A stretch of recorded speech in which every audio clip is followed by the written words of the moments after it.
नमस्कार. मी अरविंद विठ्ठल कुलकर्णी. अधोरेखितचा आजचा विषय आहे निजामाविरुद्ध लढायला गांधी नेहरूंचा विरोध होता.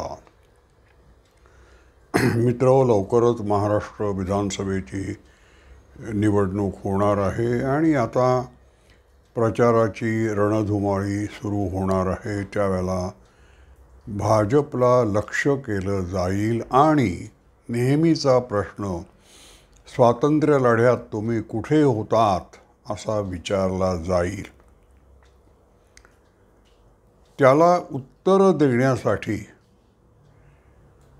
भाजपकडे काही मुद्दे आहेत का चपखल की काँग्रेसची किंवा टीकाकारांची तोंडं ज्यामुळे बंद होऊ शकतात? काल महाराष्ट्र सरकारनी, भाजपनी, अन्य स्वातंत्र्येच्छू नागरिकांनी हैदराबाद मुक्ती दिन, हैदराबाद मुक्ती संग्राम साजरा केला. 17 सप्टेंबर 1948ला भारतातील निजामाची सत्ता संपुष्टात आली. तो जो लढा आहे त्या लढ्याची आठवण जरी केली तरी काँग्रेस आणि भाजप यांच्यातला फरक, मूलभूत फरक काय आहे, पार्टी विथ अ डिफरन्स, तो आपल्या लक्षात येईल. नेहरू पंतप्रधान असतानाही त्यांना अंधारात ठेवून केंद्रीय गृहमंत्री सरदार पटेल यांना हैदराबादमध्ये गुप्तपणे सैन्य पाठवून निजामाचं राज्य संपुष्टात आणावं लागलं, पण नेहरूंचा विरोध होता.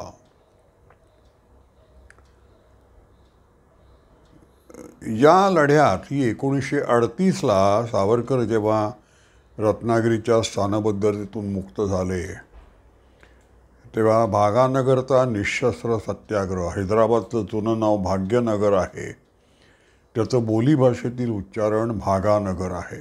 भागानगरचा निःशस्त्र सत्याग्रह म्हणून हा लढा प्रसिद्ध आहे. हिंदू महासभा या लढ्यात उतरली होती. काँग्रेसनं स्टेट काँग्रेसला, हैदराबाद स्टेट काँग्रेसला गांधींनी या लढ्यात उतरायचं नाही, हा मुसलमानांच्या विरुद्ध लढा आहे, या लढ्यात आपण भाग घ्यायचा नाही असा आदेश काढला होता. या लढ्याचं काय वैशिष्ट्य आहे? निजाम हा जरी भारत स्वतंत्र झाला होता तरी त्या अर्थानं भारतात सामील झाला नव्हता. त्याला एक तर स्वतंत्र राहायचं होतं, हैदराबाद संस्थानचं स्वतंत्र राष्ट्र, किंवा पाकिस्तानात सामील व्हायचं होतं. पाकिस्तानात सामील होण्यासाठी त्यांनी, कारण ते भारताच्या अगदी मध्यस्थानी असल्यामुळे पोटात, पाकिस्तानशी संबंध कसा ठेवणार, भौगोलिक सलगता नव्हती, त्यामुळे गोव्याशी संबंध ठेवून जलमार्गे पाकिस्तानशी संबंध कराची मार्फत ठेवण्याचा निजामाचा हेतू होता. आणि पोर्तुगीज सरकारशी बोलणी चालली होती की गोवा मला विकत द्या. आणि परदेशस्थ अनेक शक्तींशी निजामाचं बोलणं चालू होतं. तरीसुद्धा निजामाला भारतानं हैदराबाद मुक्त केल्यानंतर कोणतीही चौकशी झाली नाही, कसलीही शिक्षा झाली नाही, तो मोकळाच राहिला.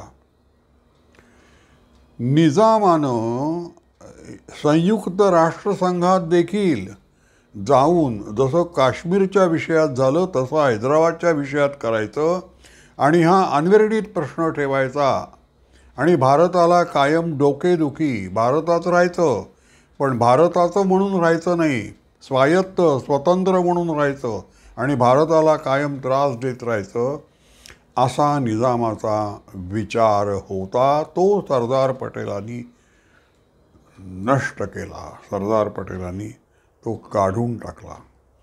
या विषयावर पत्रकार अनंतराव भालेराव यांचं पुस्तक आहे, हैदराबादचा स्वातंत्र्य संग्राम आणि मराठवाडा.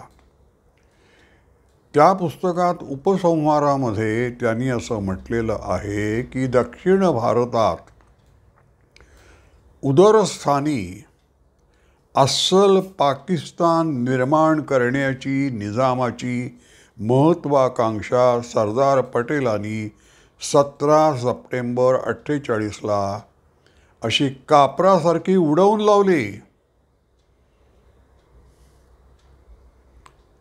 नष्ट केला निजामाला. निजामाच्या बरोबर ते जे रझाकार होते की जे हिंदूंचा छळ करत होते, त्यांना या हैदराबादच्या पोलिसी कारवाईनंतर पकडण्यात आलं, अटक केलं. पण ते अटकेतून पाकिस्तानात पळून गेले. म्हणजे निजामाचं शासन, हैदराबादचं शासन आतून किती पोखरलेलं होतं देशद्रोही शक्तींनी, हे आपल्याला कळून येतं. गांधींचा नेहरूंचा विरोध होता हे तर मी मगाशी सांगितलं. आणखीन त्याच्यामध्ये असं आहे की नेहरूंना दक्षिण भारताचं एक वेगळं मुस्लिम सांस्कृतिक केंद्र म्हणून हैदराबादचं वैशिष्ट्य कायम ठेवायचं होतं. त्यामुळे हैदराबाद तसं नष्ट करायला त्यांचा विरोध होता.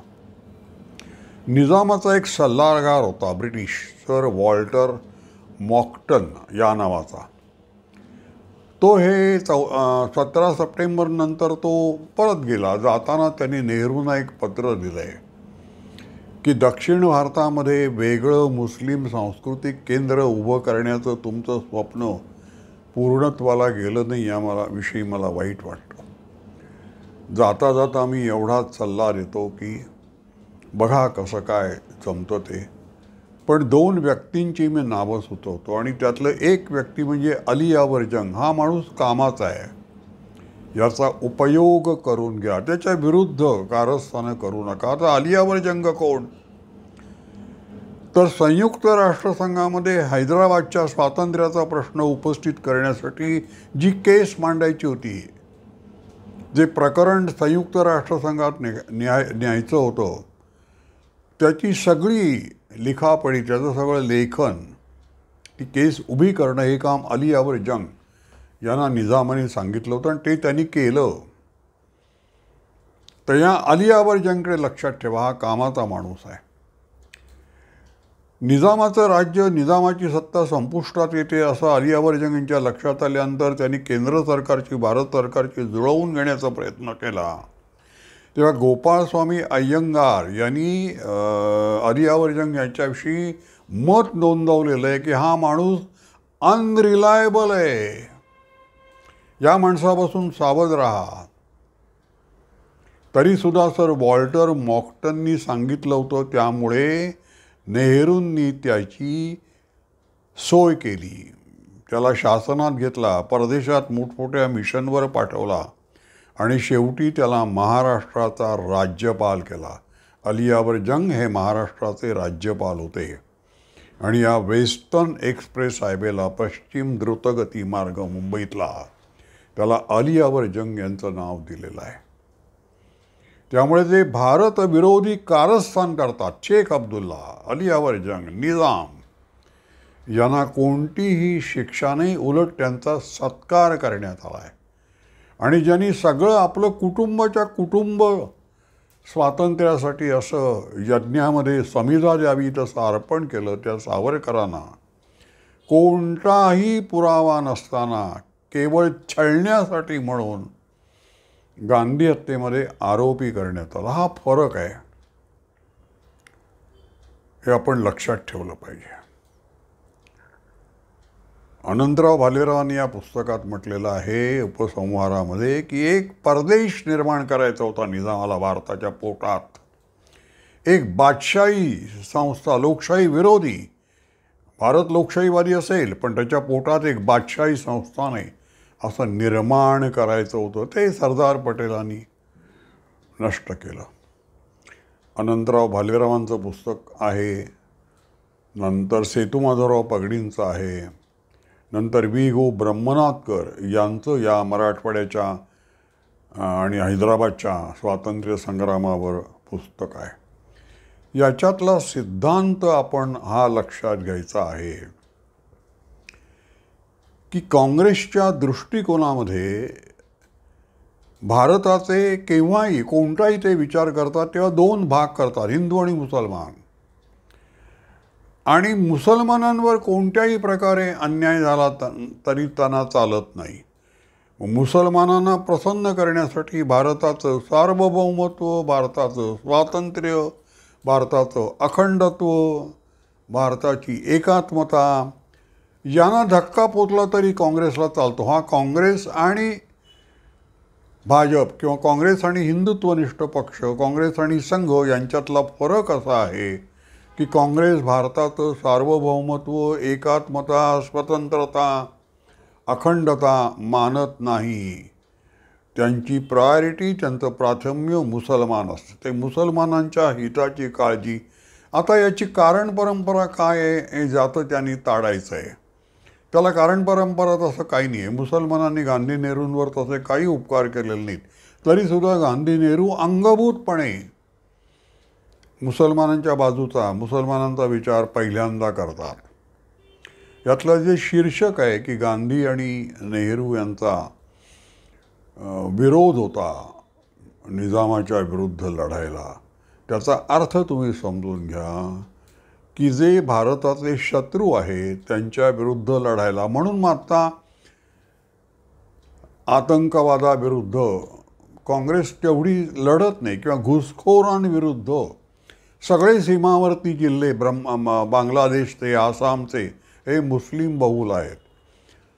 बांगलादेशातून किंवा पाकिस्तानातून जे घुसखोर येतात त्यांना हाकलं व्हावं असं काँग्रेसच्या मनात येत नाही. याचं कारण ते लढायला तयार. गांधीवाद तुम्हाला मुसलमानांच्या विरुद्ध मी जेव्हा म्हणतो तेव्हा जे भारताचं हित साधत नाही, भारताचं हित ज्यांचं लक्ष नसतं असे मुसलमान हे माझ्या डोळ्यासमोर आहेत. तर त्यांच्याविरुद्ध कोणतीही कारवाई करायला त्या मुसलमानांना, आपण स्वतंत्र झालो असलो तरी याच्यामध्ये आणखीन एक राष्ट्र, मुसलमानांचं वेगळं राष्ट्र काँग्रेसच्या दृष्टीतून अस्तित्वात आहे. आणि त्या राष्ट्राला त्यांची पहिली निष्ठा आहे. हे आपल्या लक्षात येत नाही कारण आपण राजकीयदृष्ट्या आपण तसे उदासीन आहोत आणि आपल्याला शाळा महाविद्यालयातून तसं शिक्षण दिलं जात नाही. त्यामुळे आपल्याला त्या दृष्टीनं विचार करण्याची, पण आता निवडणुका आहेत, प्रचार होत आहेत, आरोप प्रत्यारोप होत आहेत, त्यानिमित्तानं ही पार्श्वभूमी माहिती असावी म्हणून मी हे सांगितलं एवढं सगळं. अजून ज्यांना कोणाला पाहिजे असेल मी पुस्तकांची नावं सांगितलेली आहेत. ग्रंथालयातून तुम्हाला ही पुस्तकं वाचायला मिळू शकतात. मग काँग्रेसचं खरं स्वरूप काय आहे, गांधी नेहरूंचं खरं स्वरूप काय आहे. सावरकर या लढ्यात उतरले होते. शारीरिकदृष्ट्या पूर्णपणे विकलांग झाले असताना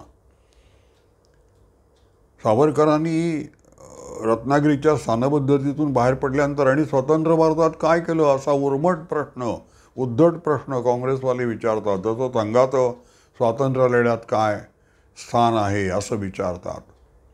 त्यांना हे उत्तर आहे की निजामाविरुद्ध लढायला तुम्ही तयार नव्हतात. तुम्हाला भारताच्या पोटात एक दुसरं काश्मीर तयार करायचं होतं. हे चपखल उत्तर आपण त्यांना देऊ शकलो पाहिजे. त्या दृष्टीनं हा व्हिडिओ आहे. माझा व्हिडिओ आपल्याला आवडला असेल तर लाईक करा, शेअर करा आणि सबस्क्राईब करा. धन्यवाद.